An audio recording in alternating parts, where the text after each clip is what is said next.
Hello and welcome to Flat Earth and Other Hot Potatoes, and a show that we don't quite have a name yet for, but we'll figure that name out before this show ends. And the show happens to have myself on it and Nathan Oakley. Hello, Nathan. Hello, good to be here. Thank you for having me. Your hair looks freshly cut. Did you do that yourself in the mirror in the dark? I did. Thank you very much. Such a compliment. Anytime. I'm always here for you. Welcome to everybody in the live chat. I appreciate you being here. Please give the video a thumbs up, even if you don't know what's about to take place, because at the very least, it will be relatively amusing. So, Nathan, we decided to do this show because I used to have the secret show on every Wednesday, and that's not happening at the moment. So I wanted to do another regular show on a Wednesday, and I didn't want to replace the secret show because, let's be frank, no one can replace Mark Sargent. So you're not a Mark Sargent replacement. This isn't the secret show. We're going to be doing a show that is going to focus, at least what I think, and then we'll see what you think, on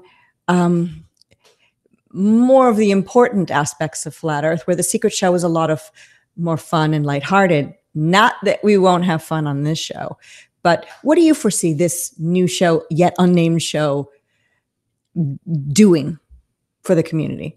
I hope it is a replacement for the secret show in the respect that I love the secret show.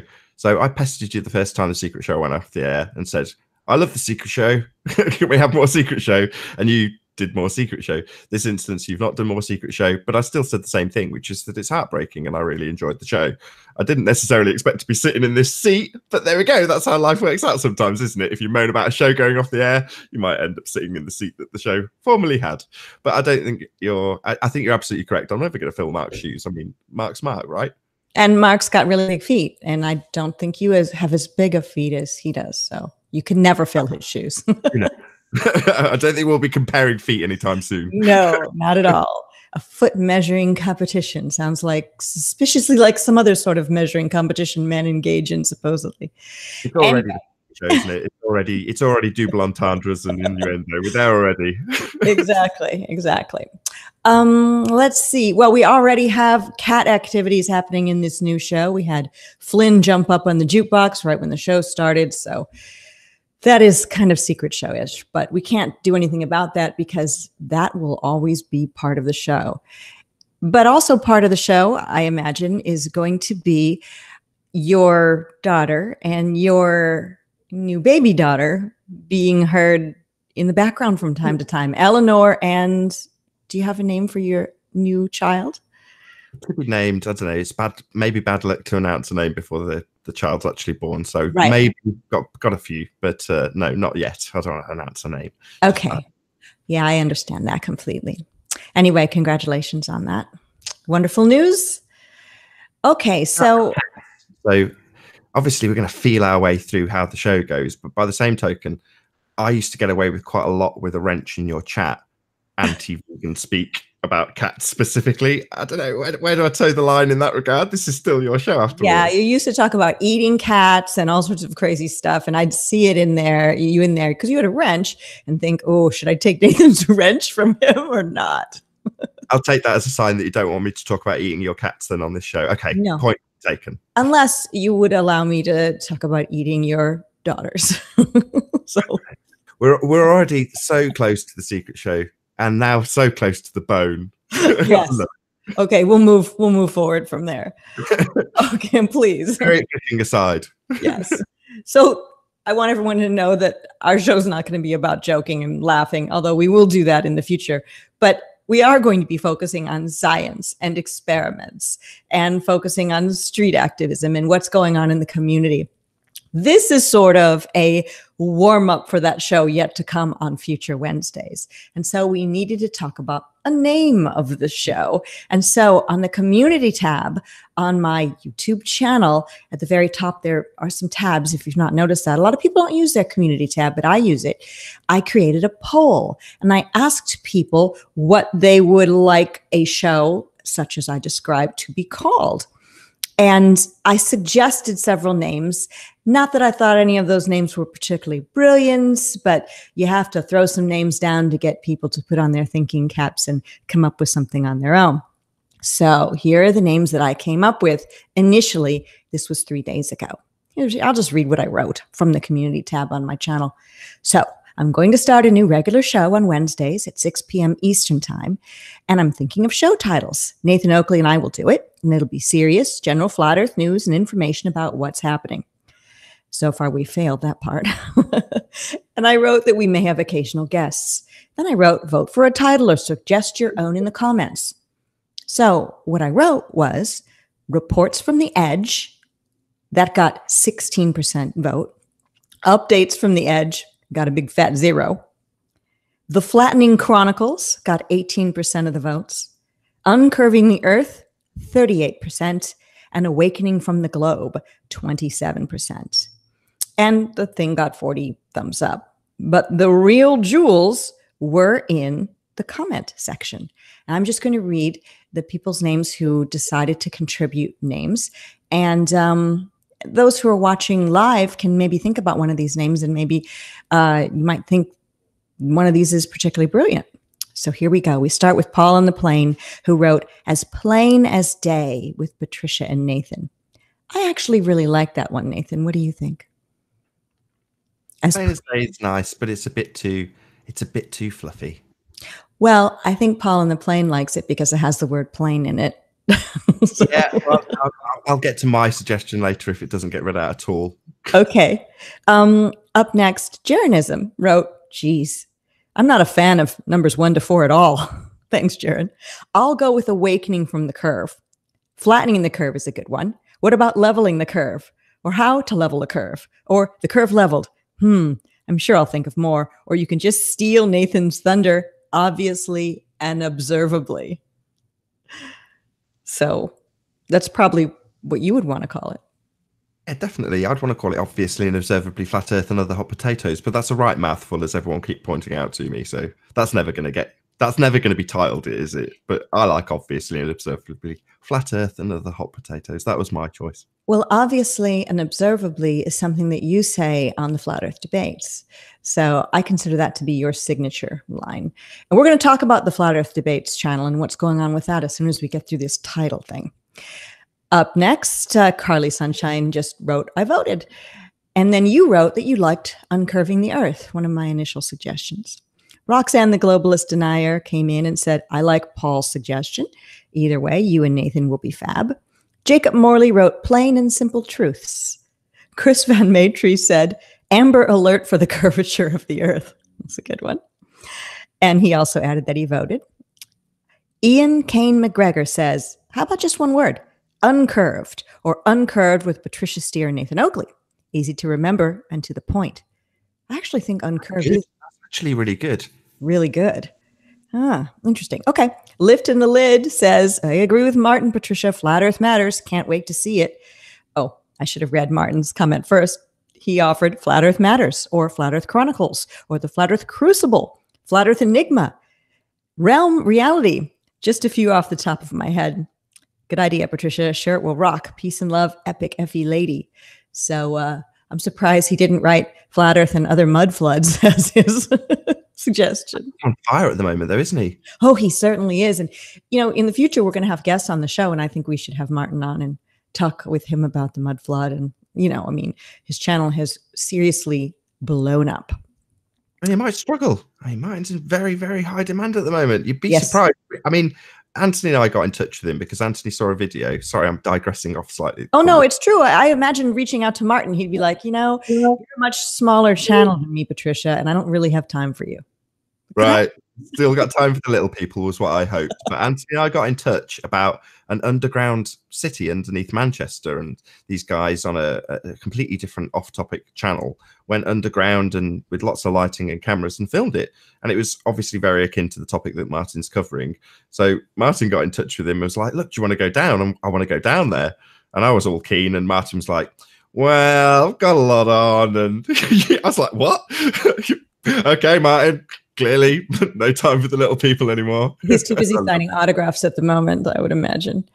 Rob L. offered the weekly truth report. Peter Verhoel says, you go, girl. I don't think that was a name suggestion. Leslie Watt says, great idea, Patricia. I could watch you all day. In fact, I often do. Have a great day. Mike Flatbird says, hot pot, tater, toes, and yolk oak trees. Just kidding. Oakley dokley. All right. Andrzej says, Pat Oak Tatoes, FES show. Epsom Vince offers the plain truth. Fast Teddy Flat Ted says, I'm bending the truth. Flat Earth Goes Viral.net says, as we see it, as reported by Patty and Nate. Thea Alden says, Flatlands. I kind of like Flatlands too. Plasso Platou says, flat discography, biblical cosmology, or ice ring. Free from Who says, facts first on Flat Earth. David Muniz said, I don't like the word edge too much. Actually, either do I. But anyway, I can't wait, and I love the cross-country connection. Yeah. I've got hair in my mouth. Very weird. We also had one from Ranty Flat Earth, which was, I don't know, worthy of a slap, if you ask me. But he said, Pat and Nat's Flat Earth. I know. I saw that. There was another one that somebody, I deleted it because it was the only semi-rude one that was listed. And I won't even mention who wrote it. They wrote, here's a great show title, Finally a Pair of Tits. Okay. Oh, I thought all the edge ones were the rude ones. My bad. Like, what? What does that even mean? Anyway. Closet Steve writes, I voted from this election. However, I love the Ember Plaster song, Hello Flat Earth. One of the lines of the song is Hello from the Inside. Maybe that's a catchy title. Dame Ethel Tripped With Me says the flat truth. Advantage Prince, Flat Out Globe Life. God Save the Radio says, how about the Post Globe? JM Truth TV says, these are all cool names. Bible Literist says, call it super looming refracting potatoes. And another offering is Unfolding the Circle. So I looked through all of that and thought, well, we still don't have an overwhelming favorite. So I made another post. This was a day ago. And I wrote, a new regular show starts Wednesday, 6 p.m. Eastern. It'll be about blah, blah, blah, blah, blah. And I took your suggestions. Here is a new poll featuring the best of them. Please vote. But you can also offer other suggestions and put those in the comment section. So Uncurving the Earth from the first poll, that one's got 48% of the votes. As Plain as Day, thanks to Paul on the Plane, 14%. Leveling the Curve, thanks to Sharon, 12%. And 25%, Martin Liedtke's Flat Earth Matters. And then we have some comments. We've got Uncurving the Earth is what Roxanne says. ADR says, on the level with Patricia and Nathan. Mirko Ivanek says, spirit level news or level spirit news. And Mary Pott says, I agree with your selection. So she, I guess, is liking Uncurving the Earth. So it looks like Uncurving the Earth has won. But what about Uncurved? I like that. Uncurved, just uncurved. I mean, it's pales in comparison to looming refracting potatoes, though. Come on. Yes, or obviously and observably. Yeah, obviously and observably flat earth and other potatoes is never going to be that mouthful that everyone wants to say, but uncurving, that's pretty catchy. Uncurving or uncurved? Well, why don't we put it to a vote since it's only three names, right? Uncurving the Earth, the initial one people voted for. Uncurving or uncurved. So there's one. Curved because it's always been flat. Just the perception's changed. So that would be uncurved as opposed to uncurving, which is kind of like an unraveling of the truth. Well, but we are all in the process of. Are we at the stage where we are unraveling the truth for people? Yes. I would say personally, no. It's already unraveled. It's flat. True. But there's so many people who aren't awake, and we are unbrainwashing all of us. I don't mean just you and I. We are unbrainwashing people. We're uncurving people. So, okay. Uncurving, uncurved, or... Nice to have a choice of two to offer up to the chat. Yeah, let's do that. So what are the two going to be? Maybe number 1 for uncurved and number 2 for uncurving. Okay. Uncurved 1 or uncurving 2. I wrote that in the chat. So let's see some numbers, people. While those numbers are coming in, Nathan, you'll be the one to count the numbers, and I'm just going to say hello to people. DITRH just decides to make it more complicating, uncurving the flatness. Sleeping Warrior, it's not okay to be curved. I like that one too. But we're only doing the 1s and 2s because Bob of Glowbusters says ball busters. Bob wants ball busters. Already looking pretty unanimous. It's going to be uncurved, I think, judging by the chat so far. Yes. Uncurved. I think that's catchy. Which one? Again? Uncurved? Yeah, there was somebody specific that actually just came up with that one word, right? Yes. Yes, uncurved. So you keep watching the chat just a little bit longer to see what's happening, and I'll just say hello to more people. I see Ukdina Walker is here, and Flat Accord Music, and Dana's son, and did I say Closet Steve? Maybe I did, and maybe I didn't, but he did offer up a suggestion earlier. Hello, Roderick and Kay Carhe. And thank you very much, Bob from Glowbusters, for being here too, even if Ballbusters was his suggestion. Skyfly Bry is here. And let's see, Markovsky is here. Ute is here. Charlie is here. Hard Candy Mittens is here. Oh, there's a weird message in the chat. Did you see the one from Skyfly Bry? Didn't see that. Just scroll around and see that one. See what you think about reading that on the air. Maybe I should just ignore it. I don't know. Hello to Martin Leedkey, JM Truth TV. A bit of a hater, it seems. He's had some strange comments, but we discussed pre-show that we wouldn't discuss the haters. We're not going to discuss the haters. Definitely not. Hello, Spherical Cow and Roxanne, the Globalist Denier, Astral Thief, and hello, Mr. Matty Moses and Chris Topher and Ace McLeod, who wants me to make Flat Earth shout-outs great again and make Ace McLeod great again by saying his name. So what is our final tally, in your opinion? Yeah, overwhelming. Uncurved. Uncurved. Announcing the name of the new show. Uncurved. Uncurved. It's an echo kind of thing. Yay. Hello to Mark, raised by gypsies, and Twitwit, and Cammy's here as well. And A. McKinsey is here too, who says, I love you even if you never shout me out. It is a shame I never mentioned A. McKinsey. You know that A. McKinsey, poor guy, never mentioned him. Hello to Stephen Chess too. And so uncurved it is. Whew, that was a long way to go to get to that point. Good choice. I'm pleased with that. Yeah, uncurved with Patricia and Nathan. Or should it be Nathan and Patricia? Ah, well. It's your show. Definitely on your channel, so it's got to be you first, I think, Patricia. All right, so uncurved with Patricia, Steere, and that guy.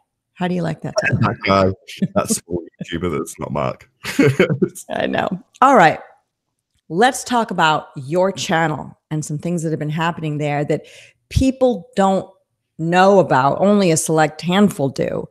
Some people have thought your channel's been shut down, or there was something bad that you did. I've heard all sorts of rumors. Let's get it straight from you. Well, not entirely true in terms of shut down, but locked out. So I'm currently locked out of 2 of my 4 channels. So I've got 4 channels for a reason, mainly to have backup, but that seemed to not be enough in the case of bogus copyright strikes. So I've had, in total, across 4 channels, 19 bogus copyright strikes on work that's my own, which is frustrating. And YouTube, who are not at fault here, have to just go through the legal processes in order to resolve bogus copyright claims. So it's unfortunate. It's just an individual. It's not a YouTube issue, because a lot of people, when I'm trying to vaguely explain what's going on in the chat rooms of various people's channels, you try and give them a vague kind of, this has happened before, not exactly the same, but similar things happen to Flat Earth Debate. It'll happen again. Probably not the same thing, but something similar but different.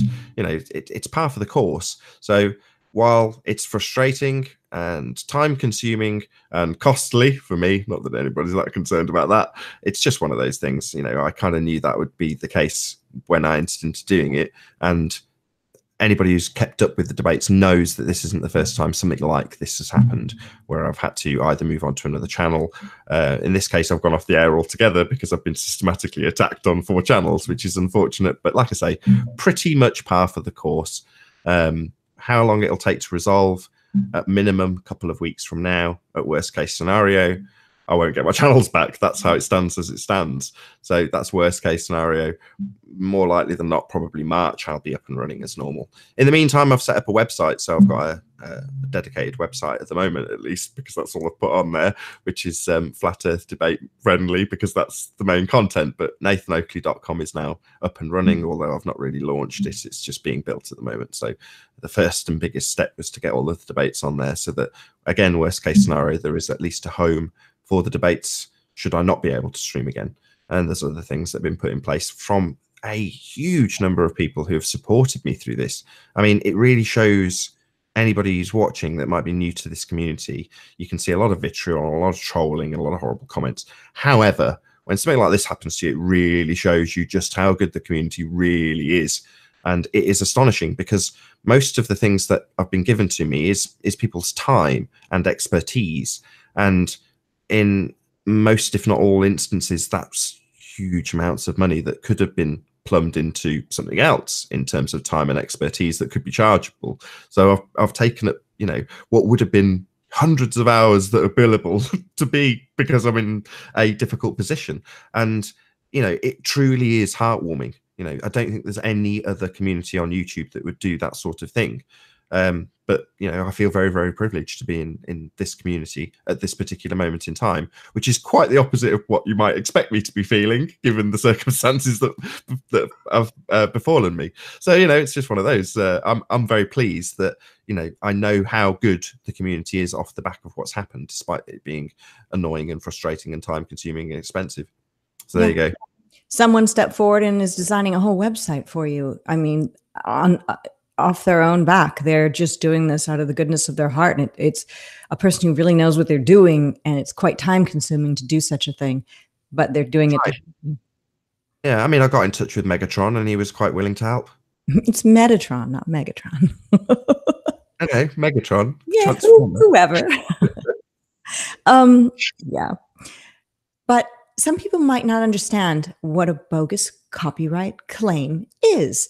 People who actually only have a channel so that they can go around and comment and participate in chats. They don't make videos, or they do make videos, but they've never had a copyright strike. So please explain what this is, as opposed to if I put on my channel all the Smiths albums, I would get a copyright strike because I didn't create that music, and the record company would strike me, or they would make me remove the music. It all depends. Or if I went on my channel and started making false accusations against you, for example, you could try to get me for bullying or something like that. Those are things that many of us are aware of. But a bogus copyright strike, what is that? Well, just bogus because it's not. Well, I'll make a correction first. So if you were to put music on your channel, so for the sake of argument, while you were doing this show, somebody walked in, your new boyfriend, and presses the button on the jukebox and the music starts playing and it's the Smiths. That wouldn't get you a copyright strike, because the content ID system that YouTube use would identify that music and monetize this video that people are watching right now for the Smiths. So that's not necessarily the case. That's the first correction. In terms of what is a bogus copyright strike? Well, a copyright strike for something that you don't own. So if you're going to claim you own the copyright to something, you've got to own it. If you don't, then you don't. So when it's things like a debate show or an interview between myself and John, Quantum Eraser, that's my content. You know, so to claim it's yours, that's bogus. That's as simple as that, really.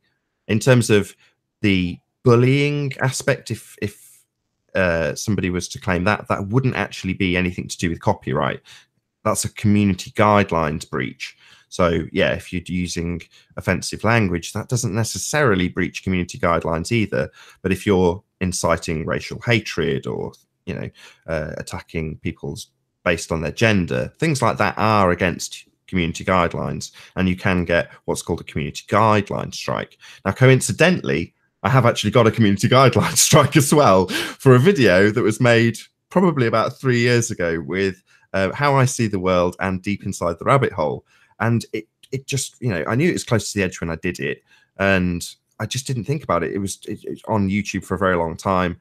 Either they've changed the way their algorithms pick up content, I don't know, or somebody's reported, who cares? But a very old video got me a community guideline strike not long before I got all these bogus copyright strikes. And they're like, great. Something else to deal with. What did you do? What happened in that video with those two guys and you? Well, I don't know. So they specifically say to you when they give you a community guideline strike, because they'll take the video down immediately, and they say, review the video if you feel that it's been incorrectly flagged.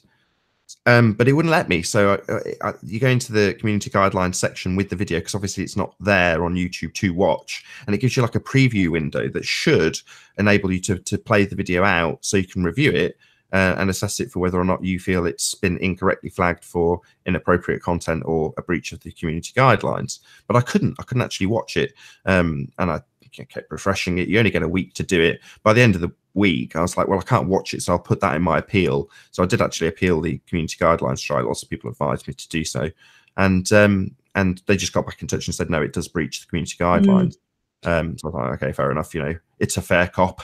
So, that had forced me onto the second channel to begin with. So this is the reason. I might as well list them. Why not plug my own channel? Why not? So I've got Nathan Oakley 1980, which is essentially my main channel. It's got nearly 10,000 subscribers. It's, almost popular. Then I've got Nathan Oakley, Nathan Space Oakley, and that's my secondary channel, which is used in case of community guidelines breaches, which occasionally happens given the nature of the subject and the nature of the debate. So that was where we were when I got 19 bogus copyright strikes, which forced me onto my third channel, and then subsequently onto my fourth channel, the third being actually my oldest channel. I think it was registered in 2006 or something, a very long time ago. I've been on YouTube for a long time, but there we go. So that was those two channels gone as well. So I'm now in a position where the most I can do is upload on my third channel. That's as much as I can do. The two primary channels, Nathan Oakley and Nathan Oakley 1980, I'm locked out of until the situation's resolved with the bogus copyright strikes. But as I say, I've gone through this process for something else previously on my channel. It's not the first time it's happened. It sure as hell won't be the last. There we go. So do you know who is the one claiming that your show is their property?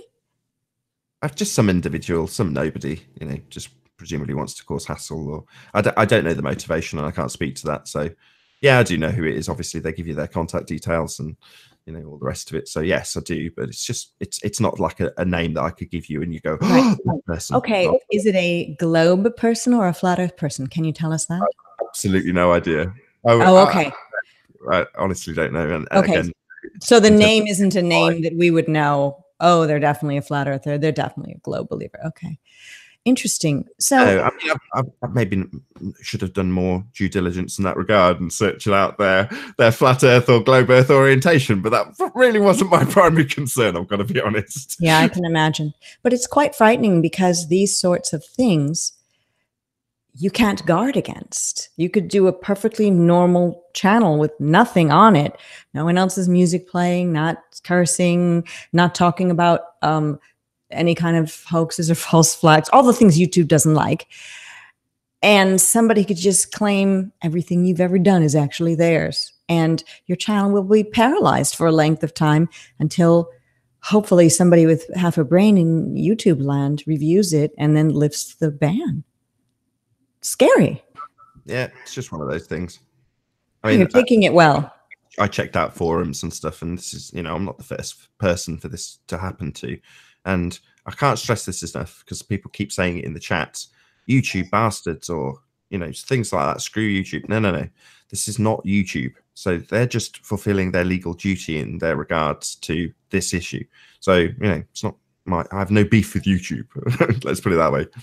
All right. Well, at least now those who are watching this show are going to be aware of what's going on with the flat Earth debates.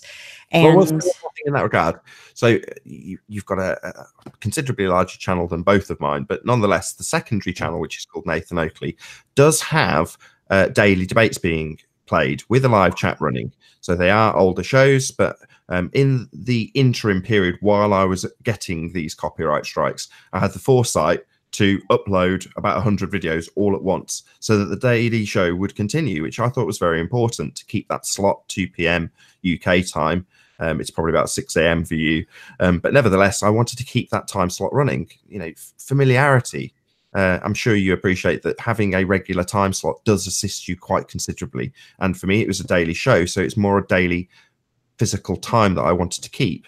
So hopefully some of your audience will actually go up to my secondary channel, Nathan Space Oakley, or just Nathan Oakley, and they'll get to see some of the debates. And I've obviously put up a good selection of good debates. I mean, the one that went on today was Jaron and the guys from Iron Rail Media discussing some of the aspects that we've discussed with you. I mean, obviously we had a QED show with you, and we still beat Globeheads, or did, over the head with the Isle of Man observation, you know, showing the Morgold Lighthouse that shouldn't be there if you can't see the fact that it's in a photograph and is obviously there. You know, but the Globeheads, they're crazy. What can you do? Well, there's some interesting news that's going around Flat Earth. I heard Robin and Roxanne talk about on one of their most recent shows how a documentary film team has been, you know, talking with them. And I certainly hope it's a far better documentary team than the ones who did Behind the Curve, officially worst name ever. And I remember asking the guy who filmed myself and others who ended up being in that quote unquote documentary what the name was going to be. And he said, I got a few ideas, but he wouldn't tell me. And then when it came out and Behind the Curve was the name, I said to myself, well, no wonder he wouldn't tell me. I wouldn't have participated in continuing to allow him to film me. And none of us would if we knew that that was where they were going with it. But so there's this documentary film team going to be talking with Roxanne and Robin. And also in a couple of weeks, maybe it's the same people that want to talk with Shane Cook Ranty and want to talk with you as well. So what do you know about that? I'm a bit confused about what the problem with the title is. What's wrong with Behind the Curve? Well, if you look up what Behind the Curve means, it means it's like an IQ thing. You're lower than the. Oh, right. You're not that smart, is what it kind of means. Like saying you're dumb. You're pretty much, yes. Okay, I'm obviously dumb because I didn't get that. Well, it might be an American thing, so you know, it's just one of those phrases. You tend to get used to the other way around, doesn't it? Ahead of the curve would be more familiar to me. If someone said, "Oh, well, he's ahead of the curve," that's a good thing, you know. Yeah. Now, I'm just thinking in reference to curves, as opposed to, you know, if they would have named it Ahead of the Curve, then the film would have been completely different. They would have not done the little digs at flat earthers. They would have shown future successful experiments that weren't shown in the documentary because they hadn't yet happened. And they wouldn't have put the spin on it. That use the word spin. They wouldn't have put the they wouldn't have put the spin on it that they did, that made us seem as if we were only in this because we have a belief system, when the reality is the globe is the belief system that we have broken free of, or we've uncurved ourselves from. So anyway, but what about this documentary that's being talked about going on in the UK that Roxanne the Globalist Denier and Robin Lifton the Lid have alluded to in their last show together, and that Shane Ranty has talked about, and you, what can you tell us? I mean, I read the email that Ranty sent, because I've missed the email or what, but I've been very busy, so perhaps that's the case. But Ranty certainly read out to me the email that he'd received. And my response to him was to say that if I had received that email, I would have responded to it positively. So typically I get media contacting me to do things with them, and I'm quite fussy.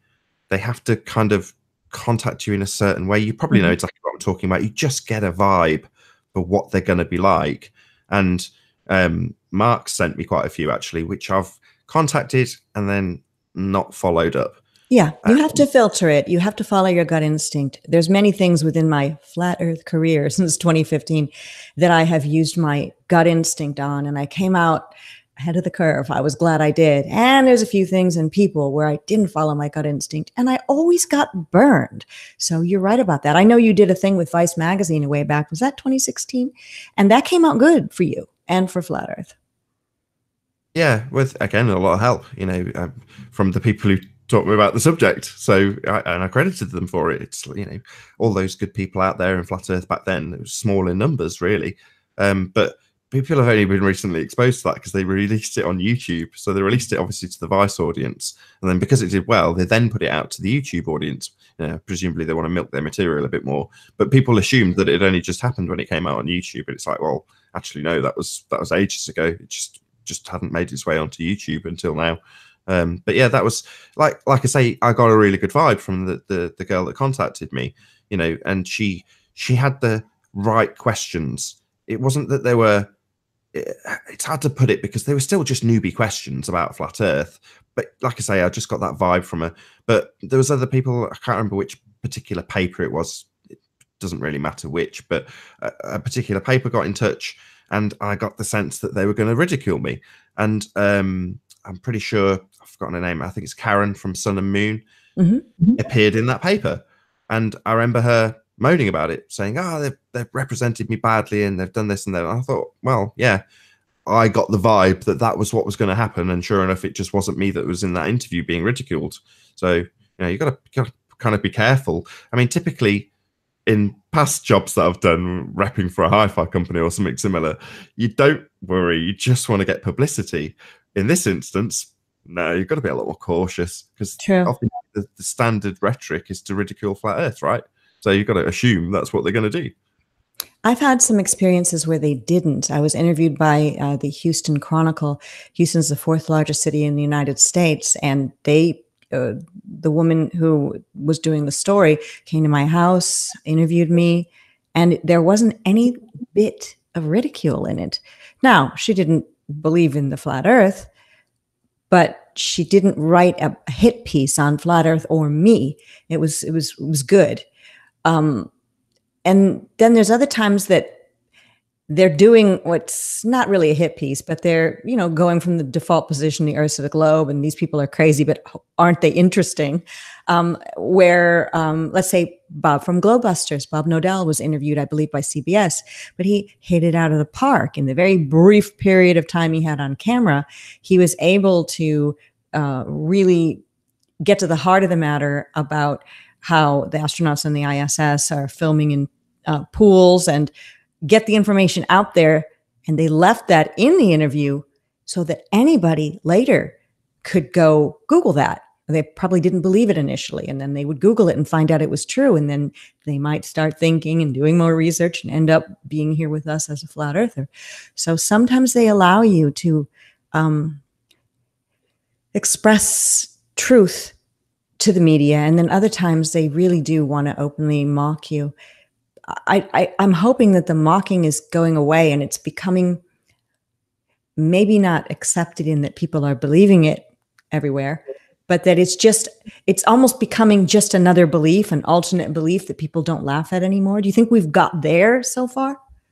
Well, definitely. I mean, you must remember a couple of years ago when our trolls were saying, I know we said we wouldn't talk about trolls, but they were saying, we can talk about them without naming them. Yeah, exactly. They were saying you're not getting enough mainstream coverage. Well, now there's plenty of mainstream coverage, but the criticism, it's not the right kind of mainstream coverage. But then you get a jewel, a proper little gem, this Owen guy. Now, I don't know who he is. Maybe he's Owen Benjamin. Right, Owen Benjamin. And the way he's put it across to a wider audience is just sublime, because he's basically portraying the general rhetoric, which is to say that flat earthers are ridiculed. And the way he's doing that is saying, I can't be one of these. No way. You know, yes. And the distress is just beautiful as far as I'm concerned, because you just know that everybody in this arena has gone through the same thing and gone, oh, no. when what they actually mean is, yes, I am appreciating that it's not what I've been told. I'm appreciating that the globe is a lie. I'm appreciating that the Earth is obviously and observably flat. But from a social point, and it's just a social construct anyway, the whole globe thing is just a mind trip, right? It's not real. We don't live on a globe, but you've been conditioned to think you are, and the social acceptance of it is something that you want to sort of stay in line with. You want to toe the line and not be ridiculed. That's the standard rhetoric. So that's what he's coming to, isn't he? He's going, no, I don't want to be one of these people that people automatically assume are behind the curve. Exactly. And he himself, I don't know if he's showing, like ripping open his heart and showing his true feelings, or he's brilliantly masterminded this way of talking about flat Earth on his channel and making it socially acceptable for his viewers and listeners, where meanwhile he already is a flat earther, but he's doing this sort of soul searching publicly. I'm not sure which one it is, but either way, it's a wonderful thing to watch. Definitely. I feel a bit sorry for Matt Powerland, though. Yes, because Owen Benjamin's a more successful comedian. Well, it's just kind of, he's now punting out Flat Earth as a musician and comedian, and Yes. that's essentially what Matt Powerland wants to do. And he's learning a new trade with his guitar, so it's gonna piss him off, and it did. That's how I came to it. So I hadn't got the slightest idea who this guy was. I had to get in touch with Dearth after hearing Matt Powerland moaning. So I was like, who is this guy? I've seen a few thumbnails, and Dearth quickly pointed out that, well, actually, I've got 4 videos on the guy. Here's the links. So I was like, oh, okay, sorry, Dearth, I haven't been paying attention to channel, sorry. And I just watched them, and within about, I don't know, 20 seconds, I think the first video I watched was where he was banning people, and I was in tears. It was just very, very funny. He is funny, yes.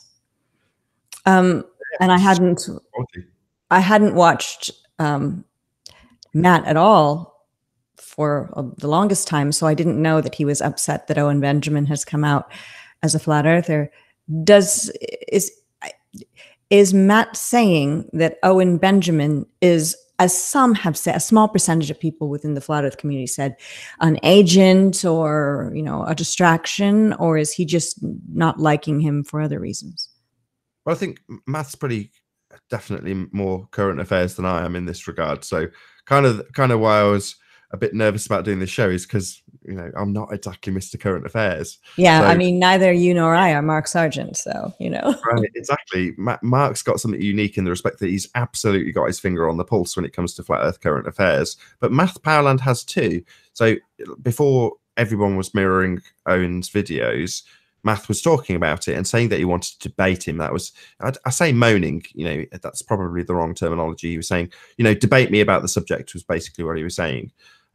So yeah, I'm maybe painting it in the wrong light, but ultimately speaking, like I say, Matt had his finger far more on the pulse than I did, because as that story was breaking, I got it from Matt and then ultimately got the lowdown from Dearth, who is always basically on the cutting edge. There is nobody more on the cutting edge than DITRH. It doesn't seem to matter what I send DITRH. He will tell me it's so last Tuesday. Yes. It doesn't matter. He's always got there first.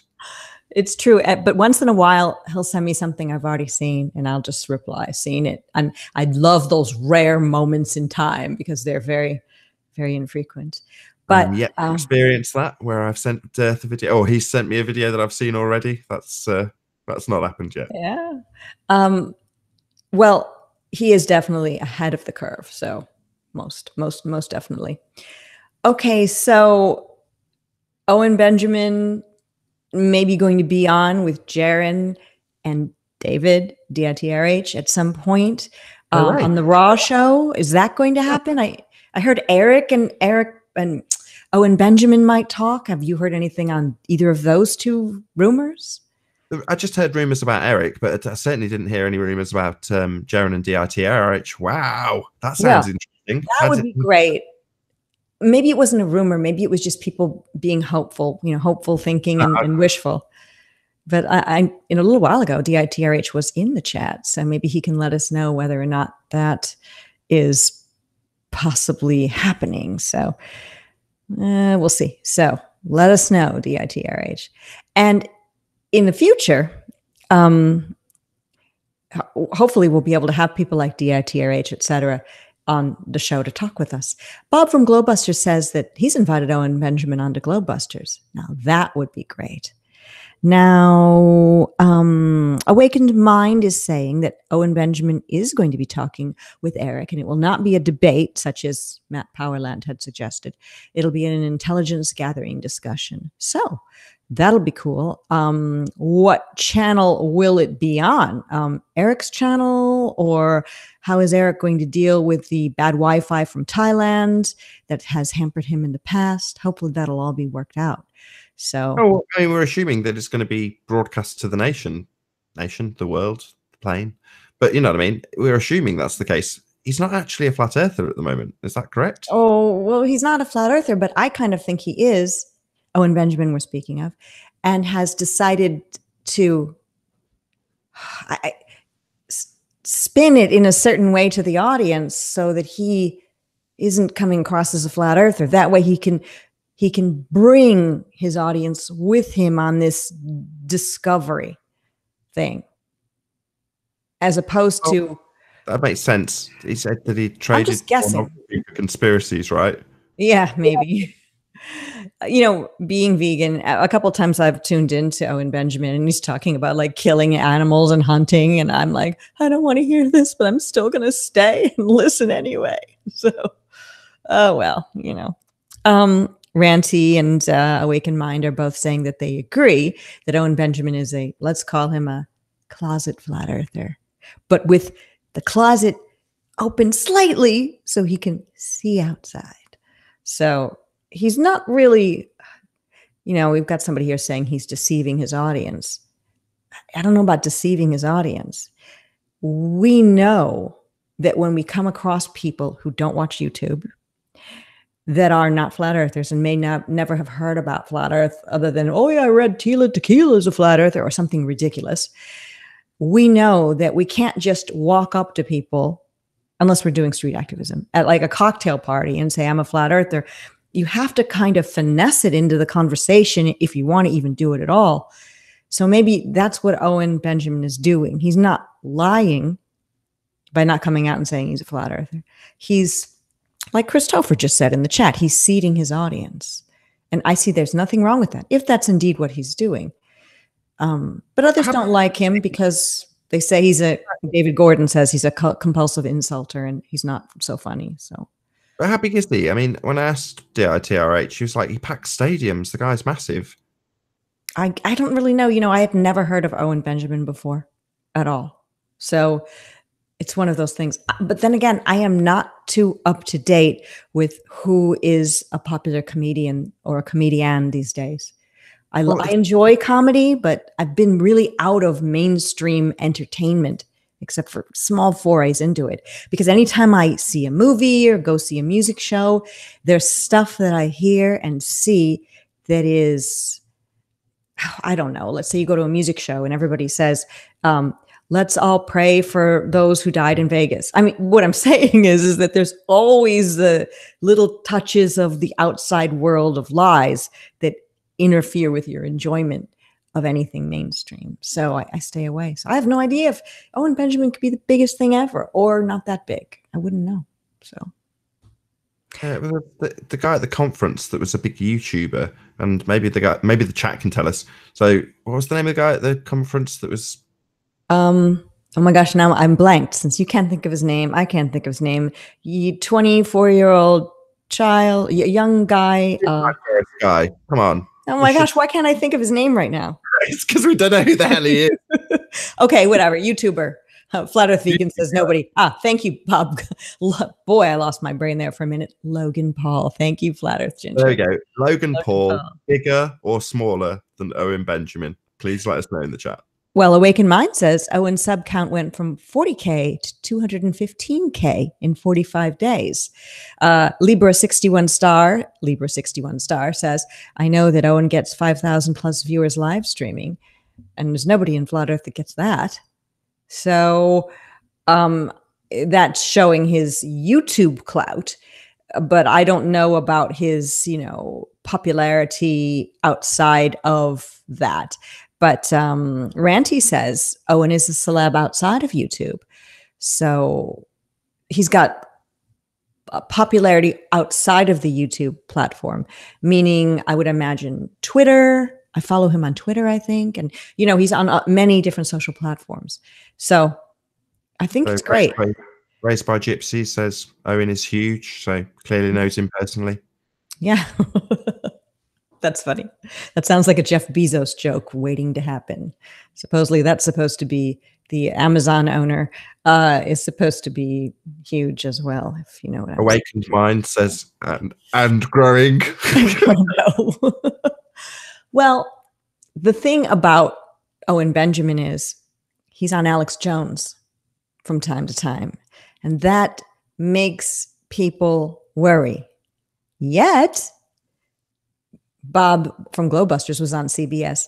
I was on CBS. You were on Vice Magazine. We could go on and on and on with, you know, Mark Sargent's been everywhere. That doesn't mean that you're bad because you've been on mainstream media.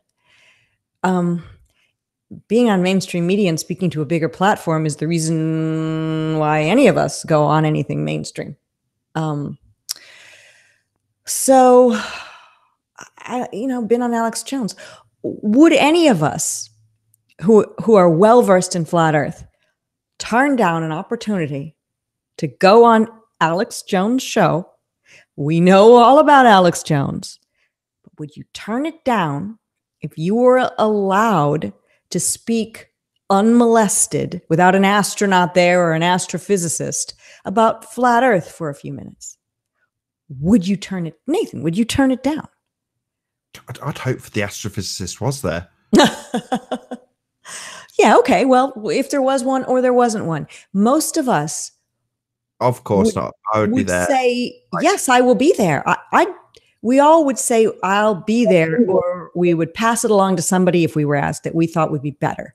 If somebody called me for that, I'd go, well, let me put you in touch with fill in the blank, you know, DITRH. I mean, any of the people that we all know that I feel that would better be able to voice what's going on. And of course, many people in the UK. Down to Stephen Chess, remember? That was probably one of the first things I heard in Flat Earth. Say that again, because I cut you off by speaking over you. Before, just as I got into Flat Earth, Stephen Chess getting onto, I've forgotten which show it was with Alex Jones. No, he got on Alex Jones, but very quickly during a call-in toward the very end, which was amazing. Yeah, I remember that. And it was one of those seminal moments when Stephen Chess, who you and I know, and I've met several times, just like all of us, is just a regular person, you know? Stephen doesn't even have a huge channel like Owen Benjamin, but he was able to call into Alex Jones' show and drop some truth bombs. And Stephen Molyneux, he got to do a debate with him. And I remember that back in the earlier days of the Flat Earth reawakening. That woke up many, many people. Awakened Mind just writes in the chat, Stephen Chess woke me up to Flat Earth in the Molyneux debate. So just, you don't know how you're going to be able to wake up someone. So if you have a chance to go in mainstream, if you feel you can hold yourself together, do it. That happened in 2015 with Stephen Chess. But again, it's back to the same thing. You get the kind of vibes off people. I mean, with Alex Jones, you'd probably be in touch with producers the same as I was with Vice. But ultimately, you're going to get a vibe from the person that you're dealing with because they know what they're going to be creating or they know what their ambition is. So as much as they might try and hide it from you, you just get that impression. So I'd gauge it the same if Alex Jones's team got in touch with me. Not that they're going to be, but you know what I mean? If they were, I'd be gauging it on how it seemed. So you gave all the caveats. You were allowed to talk unmolested. You weren't being confronted with an astrophysicist, which a lot of people would find terrifying, or an astronaut or whatever. You know, for me, I'd relish in that, but I'm not normal in that regard. But what I'm saying is you just get a general feel for whether or not you felt that they were going to ridicule you completely or let you talk at all or whatever. You know, they're going to paint you in a bad light. Certainly with Vice, I didn't get that impression. You know, CBS might have been a different kettle of fish. I don't know. Well, there's been many opportunities for all of us, you know, in the UK and elsewhere, as well as the US, to get on mainstream and speak our mind. So, you know what? If something comes along with Alex Jones and Owen, I mean, no, excuse me, if people are worried that something has come along that Owen has talked about flat Earth and made fun of Alex Jones for believing in the moon landing, I mean, I think that's progress. But then again, I do want to say that I don't think that we should ever hold any celebrity, including Owen Benjamin, too close to our hearts, because we don't know when somebody will turn. And their turning, I think, is always manufactured. You're talking Joe Rogan now, right? Yeah, well, not just Joe Rogan. Recently, a professional athlete came out and said, didn't believe we went to the moon. And then a little while later, Scott Kelly and he were talking, and then he came back and said, oh, yeah, I was just joking about that. So what happened, I believe, is behind the scenes. He was contacted and said, no, you know, if you want a career, you don't want to talk about that. I'm just guessing, but I think that's what happens. And Joe Rogan, maybe it was like, if you want a better career, you don't want to talk about that. Who knows? Talking of fake moon landings, I don't know how I ended up watching this again. I've watched it previously, but a guy called Rich Hall, you familiar with him? No. Okay, Rich Hall, British guy, basically did some analysis on the interviews that were done with a lot of the astronauts that first set foot on the moon. So one of the things he analysed was the Bart Sibrel. Am I saying that right? Is it Sibrel or Sibrel? Bart Sibrel, I believe. In fact, on my channel, myself and DITRH, boy, he's getting lots of mentions. He's going to owe me some money. Anyway, and the Flat Earth Podcast. I better mention that too while I'm here. Anyway, DITRH and I interviewed Bart Sibrel. It's on my channel, and it's in a playlist called Truth is Stranger Than Lies, a show that we used to do but don't do anymore. But yes, Sibrel it is. So Bart Sibrel and Buzz Aldrin. So basically, if people haven't seen a funny thing that happened on the way to the moon, then you won't know what I'm talking about. But if you do, you will. So he's caught Buzz off guard. So he's saying to him, I've got this footage. It's very controversial. It's behind the scenes footage. And we know that you didn't step foot on the moon. We know it's a lie. It's a fact, etc., etc. And basically, he sends this off to a speech analyst, a guy that's very well credited and is used in courts and various other things. And he analyzes how the conversation flows between these two people. And basically, Rich Hall, out of his own pocket, just paid for this guy to analyze the data. The guy's not a conspiracy guy. He just analyzes conversations. That's all he does. So the guy, it was most interesting because the guy that's doing the analysis, he also does a full interview with him when he analysed the interview between Patrick Moore and Neil Armstrong. So he's sort of pointing out the diversionary language that's being used in that interview when he's distancing himself from the first person. The examples where you'd say, I did this, or it felt like that, because it's the first person experience, but he's always distancing himself from that. And that's what he's kind of analyzing in the language. But it's just interesting going back to some of these old things about the moon landings and how some people like Richard D. Hall, who's definitely not a flat earther. In fact, he's quite anti-flat earth, but he knows we didn't go to the moon. So it's just one of those people that fit into that really weird nook that before flat earth was reasonably common. You know, it wasn't uncommon to have people not believing in the moon landings, but flat earth, barely uncommon in 2013, wouldn't you have said? Oh, cat. Yes. Like Greer over here is like doing something. Okay. Well, yes. What you're saying is flat earth, before we got really interrupted by something being knocked down, as cats do. One of the reasons we know the earth isn't flat is that cats would have knocked everything off of it by now if it was. So just let everybody know. Let everybody know that. But yeah. Rich Planet. That's where Richard Hall's name. That's it. Rich Planet. You've got it. So yeah. I'm like, I don't know Rich Hall, but Richard. Yeah, Richard Hall. If you go look up the Apollo conspiracy, that's the name of the film. on Rich Planet, if you can find it, and other people have put it on their YouTube channels. If you go, like, here's somebody, I'm going to open up this channel. I'll give them a plug called Spill the Truth. They've got 3,000 subscribers. Anyway, they put The Apollo Conspiracy, a film by Richard Hall, on their channel. And it's an hour and a half long. I haven't watched it. But have you noticed that on any controversial subject such as this, YouTube has been putting the truth according to Encyclopedia Britannica or Wikipedia underneath? And yep, they've got it saying the Apollo space moon landing project conducted by the U.S. National Aeronautic ... So before you even have a chance to watch any of these videos, they tell you the way they see the world right there. So it's almost like, I hadn't actually spotted that. I didn't know that they'd been doing that. I know they've been talking about doing it, and one of the specific things they mentioned was flat Earth. Yes, on flat Earth and anything about Apollo, because like you said, they're connected. I'm ashamed to admit, but I've admitted it many times, that the moon landing is something that I didn't really know about for quite some time, just like 9/11. I didn't look into either of those things. I just lived life. I think I've said it this way before. I believed we landed on the moon, like I believe I'm breathing oxygen. I believe 9/11 was, I don't know, probably some government conspiracy. Didn't happen like we thought, but I still believed it was, hijacking and planes and all of that, because I never looked into it.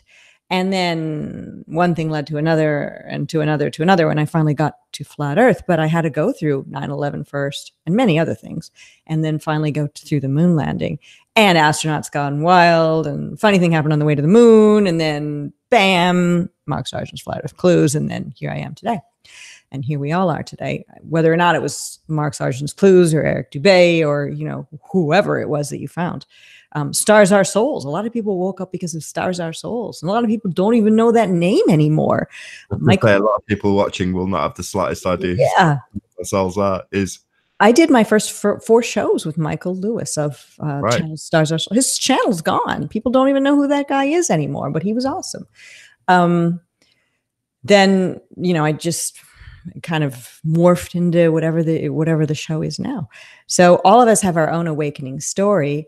And Owen Benjamin's awakening story, if it's a real awakening story, or, we could always say, as we said, that he's doing the fake awakening story to get his audience into flat Earth.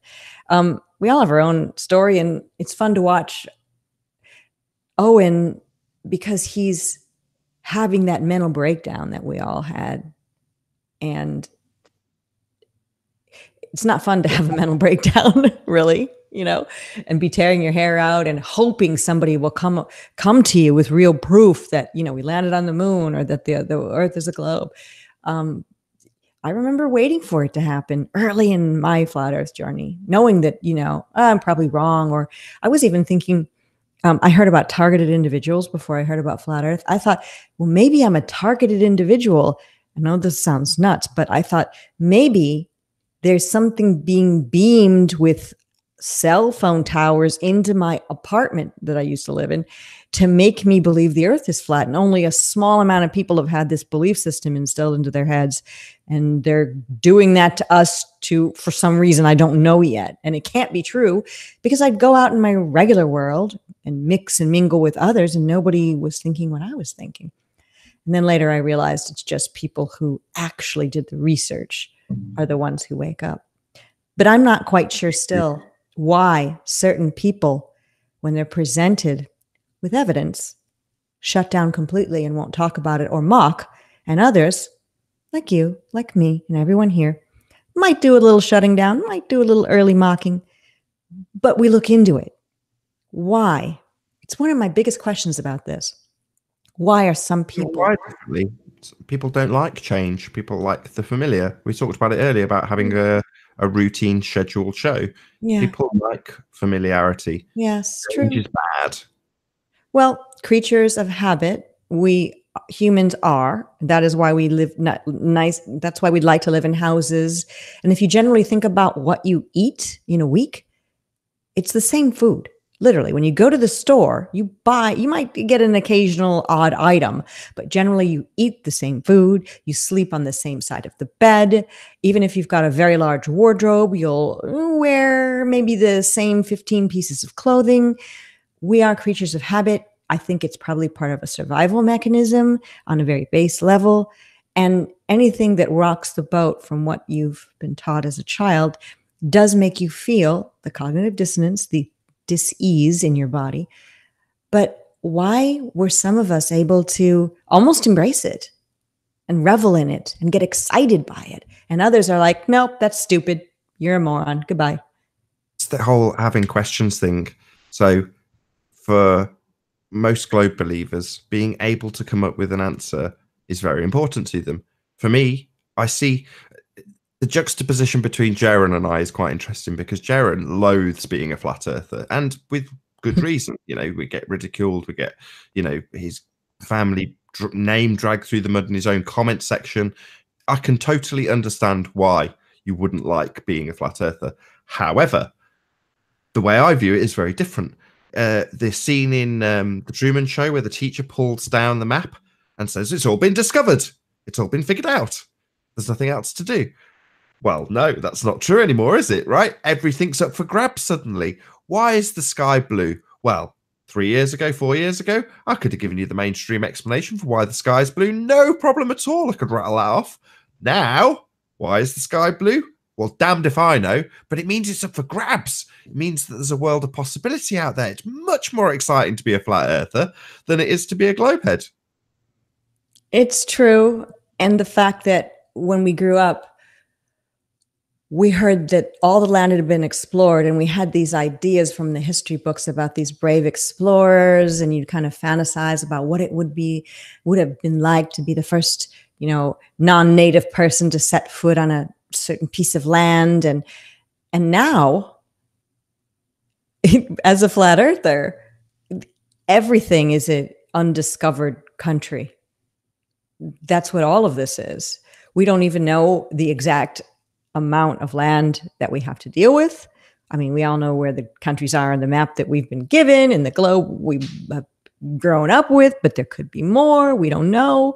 We don't know how it's all arranged. Some people have some great ideas, but yet nothing is set in stone. And it is super exciting because it's not game over. And some people want to live in that world of safety. In fact, creating a safe space is a big thing these days. Or like in America, children have to ride bicycles with helmets or their parents will get in trouble. You have to make sure to, buckle your child in a safety chair in a car. I'm not saying there's anything wrong with that, but the level of personal protection that people have, there's personal tasers that are sold. People are walking around armed. Nothing wrong with that if you want to. But what I'm trying to get at is people want to be safe. I have an alarm system here in my house. And, being safe, part of it is not just physical. Part of it is being mentally safe. And going to sleep at night thinking the world and everything you've been taught, everything's in order, is comforting to many people. But to those of us who are involved in this, what's comforting is everything's out of order, but it's a beautiful chaos, and we can help figure it out. It's the most exciting time ever to be alive. Right on. But to ground it a bit more, nothing's actually changed. So that was something else you've got to kind of wrap your head around, which is to say that the Earth hasn't unfolded. We haven't uncurved the Earth. We've actually just observed the reality of the nature that's around us, and it's always been the same. The Earth was, is, and always will be, obviously, and observably flat, but people have had the cognition hijacked. They think it's a globe. So coming to the realization that people don't actually know what it is, maybe somebody somewhere does, but damned if we'll ever find that out. They're not going to expose themselves to us. So as far as we're concerned, Joe Blogg's public average guy or girl, you don't know what's what anymore. So you've got to try and figure it out, right? Well, that's quite exciting, I think. Yeah, it is. And I'm glad for the people that are here in this awakening with all of us who are watching this. When I go to other channels and everybody's bright and positive and each working on their own way to awaken people and encouraging other people, I really feel great. Just like you've had people with the bogus copyright strike thing that happened with your channel come out and help you, offer to build your website, and just, they quote, got your back. It's nice to be involved in a community of like minds. So it's not something that we could do alone. And that's why I'm always the one saying to stop fighting. Just let people do their own thing, but stop fighting.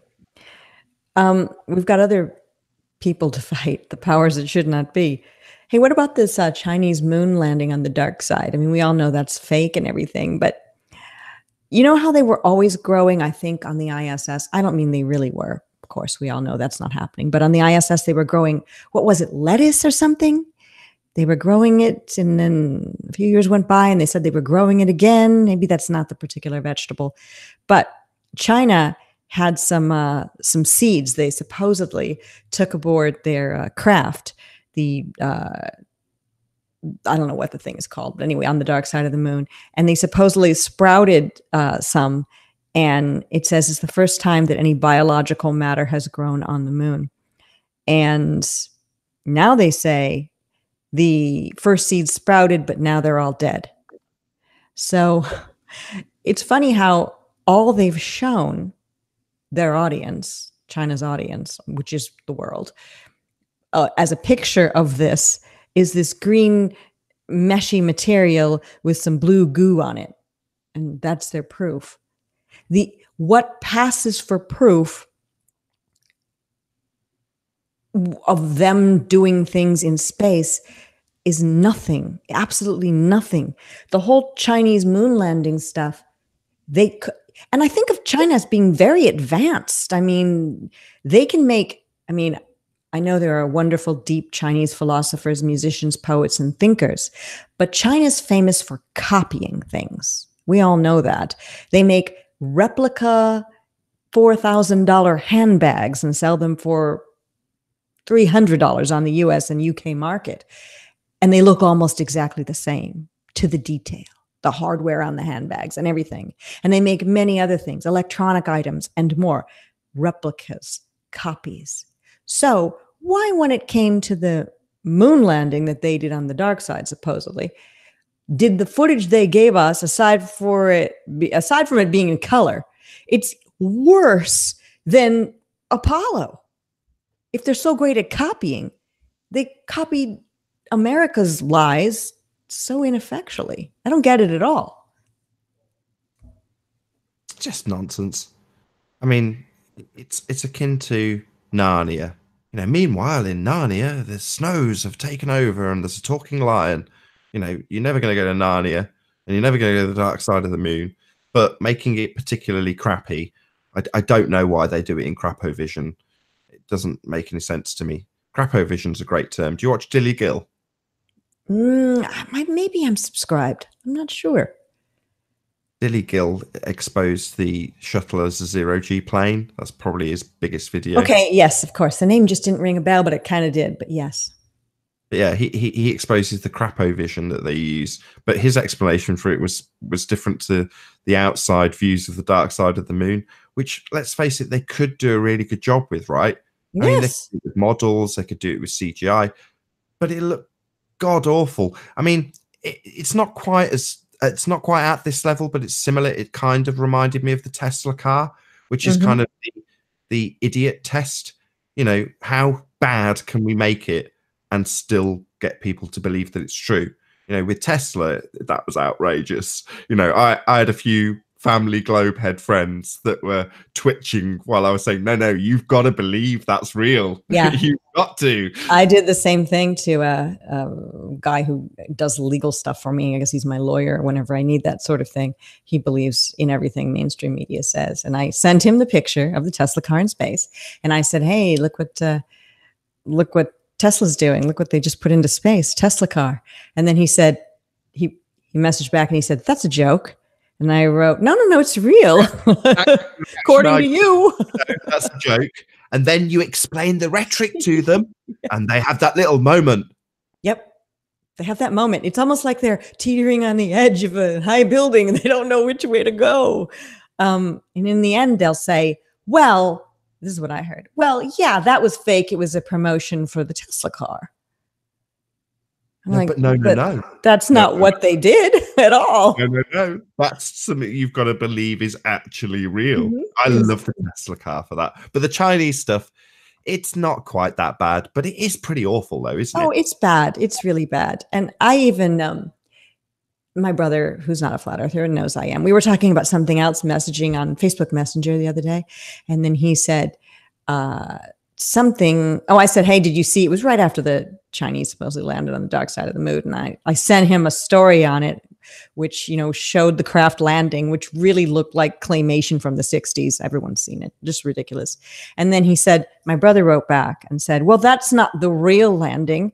That's just, the mock-up that they did to show people what happened. And I'm like, no, they're passing that off as real. And he didn't say anything. He just moved on to another topic. And I think that's what a lot of people do.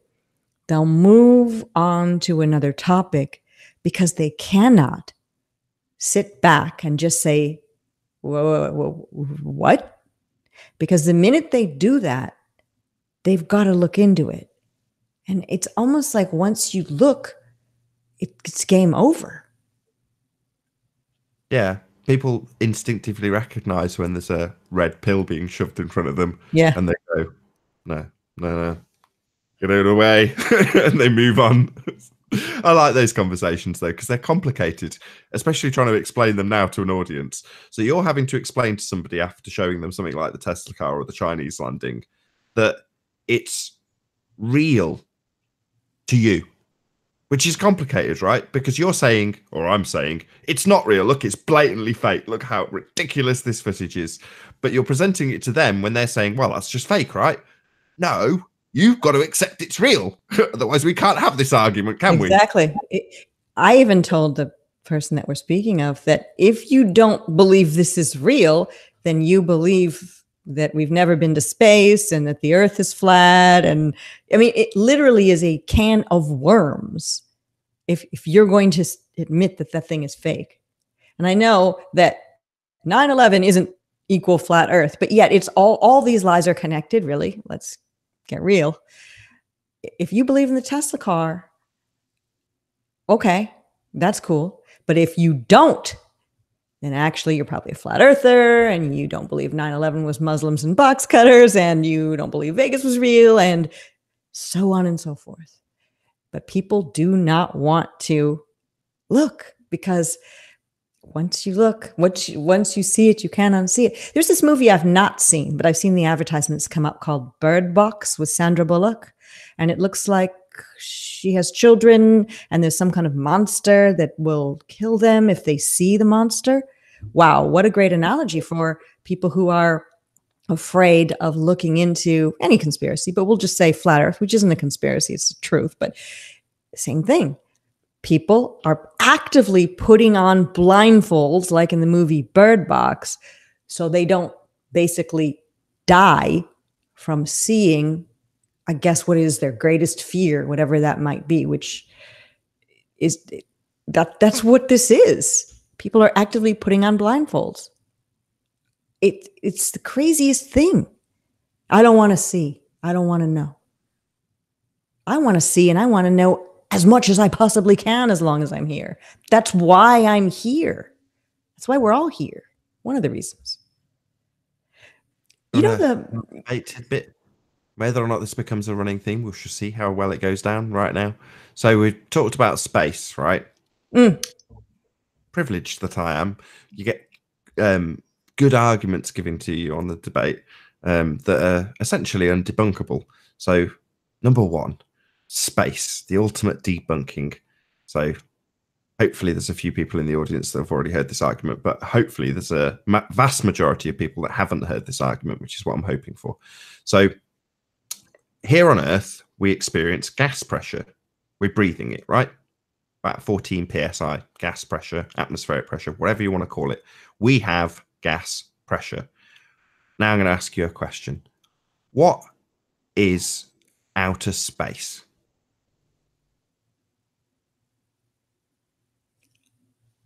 Where the breathable atmosphere becomes oxygenless, and when you Right. can So float, I mean, that's what we've been told. what's that primary distinctive feature specifically about outer space?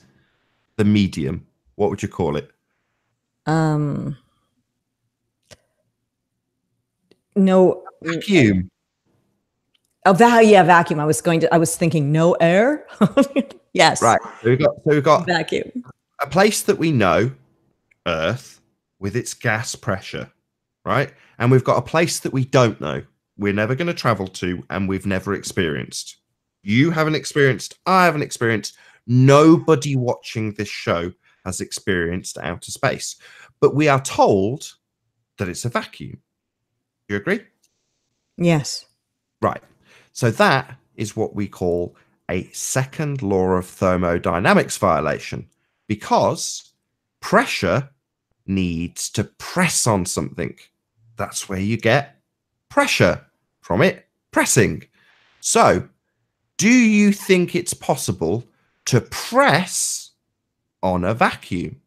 Of course not. Right. You would That's disperse. right. That's So- why rockets can't work in space. Well, no. Forget about rockets working in space, because before you get Or to be there, even. you get to there, you can debunk the entire medium of space just by breathing in and out. You've got gas pressure. The necessary antecedent to have gas pressure is something to press upon. So if you are to assert that you've got outer space, a vacuum, how do we have gas pressure? The statement being, you can't have gas pressure without a container. And the Earth that they assert we live in, the sphere Earth, the heliocentric system, is a sphere in a vacuum. And yet we have gas pressure. So it's the second law of thermodynamics violation. Space is debunked by this one statement. You cannot have gas pressure without a container. Now, vacuum of space, that's not a container. Entropy would take effect. The gas would disperse into the vacuum. And we wouldn't have gas. We'd all die. But we do have gas. So there we go. You can't have space as a vacuum because we have gas pressure. The necessary antecedent being a container. You can't have gas pressure next to a vacuum. Space debunked. End of space. And end of everything that we've been taught. We don't even need to do any more shows. In fact, this could be our first Uncurved and last. Well, it could be, because that is probably the best debunking of everything to do with the heliocentric model. It all hinges around that. So you name anything. You're about to say rockets in space, right? Well, I've just debunked space, so I don't care about your rockets. The medium is nonsense. You can't have gas pressure without a container. So you can assert how rockets may or may not work in this nonsense medium. I've just debunked it. So sorry, rockets in space, that conversation's over before it starts, because you can't have gas pressure without a container. We definitely have gas pressure. I'm breathing it. But the space bit, no, you can't have that bit because we wouldn't have the gas pressure. So space, end of story. Same goes for satellites, same goes for space travel, same goes for anything to do with the heliocentric system. It all hinges around it. Right. And that debunks Tesla car and Apollo landing and you name it. Everything that the China. Aaron Armstrong for the super chat. Oh, somebody named A gave $10 to the super chat. I never promote the super chat, but thank you. I'll give it back to somebody else. Aaron Armstrong. There's some $10 given so I can read something that was going to create fighting. I don't know if I should read that. It's fine talk. No, it's good. Arwen's been poking the bear recently, so maybe this is familiar. Well, go ahead and you read it, since you know these guys, because I'm going to read it. I'm going to say that what Arwen's been doing is having a little poke. So he's poking the bears. So you will be familiar with this term. So you've heard me use the term advert before. Yes. In reference to the haters. Yeah, so, when somebody makes a video about you, you call it an advert, short for advertisement. All hit pieces are advertisements, for real. Right. Well, in terms of the debate itself, in order to get people to try and debunk your assertion. So you could poke the bear. For example, I could say, off the back of my assertion, so you can't have gas pressure without a container, and conspiracy cats would confirm this to be true. That would be me poking the bear. Interesting. I've also heard that Jose, you know who I'm talking about, has become a globe believer. Is this true? Yes and no. I mean, he's got a bit of a reputation for basically going to the other side. How can I phrase this? I listened to his conversation today with Arwen while I was putting stuff onto the website, and it's not that he's gone to Globe. He's just presenting Globe arguments back to Arwen to test how good Arwen's flat Earth arguments are. So, for example, he was saying, well, give me your cast iron flat Earth proof. Yeah. Now, I wouldn't have answered it the way Arwen did, but Arwen took offense. He's like, well, you're throwing away all of the knowledge you've gained over the last however long. And it's like, well, no, he's just, you know, going through a stage that I've seen many people go through, which is to say that you wake up one day and go, maybe this is all complete nonsense. Maybe I've just been fooled. And he's second guessing himself. And the way he's going through that cognitively is to put the globe Earth arguments forward. Now, when he's done this in the globe Earth side of the chat, they've ridiculed him and called him flip-flop.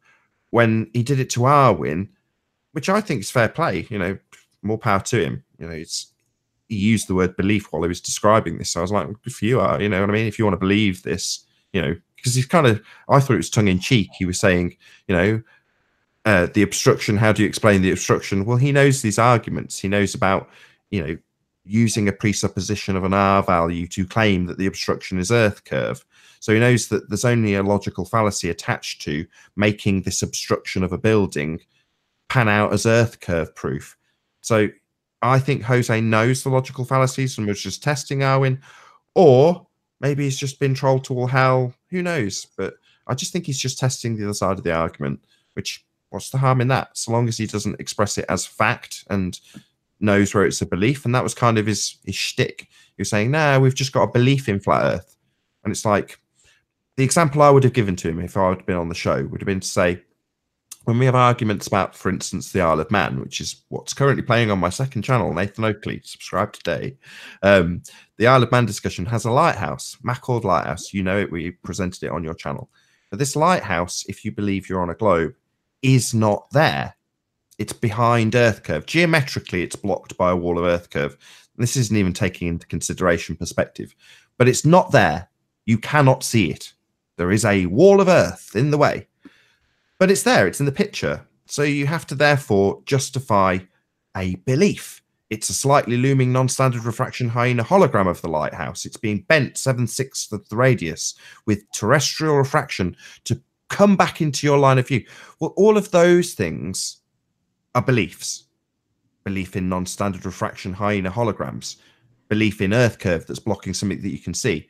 Those are beliefs. For me to look at that same lighthouse and go, I see it, that's the end of my statement. As a flat earther, there's absolutely no belief required. I just look at something that I see and go, lighthouse. It's a concrete noun. There's no phenomena. There's no looming. It's just a lighthouse. I see it because it's there. So there's no belief required for me to assert that the Earth is obviously and observably flat. To believe it's a globe, you've got to believe in holograms. You've got to believe in Earth curve that you don't see. You've got to believe in looming. You've got to believe in a lot of nonsense to be on a ball. And I don't know where we're at to. Been an hour and a half. That's fairly good time. Maybe this will be the last point. So, you know, you as an individual cannot live on a sphere.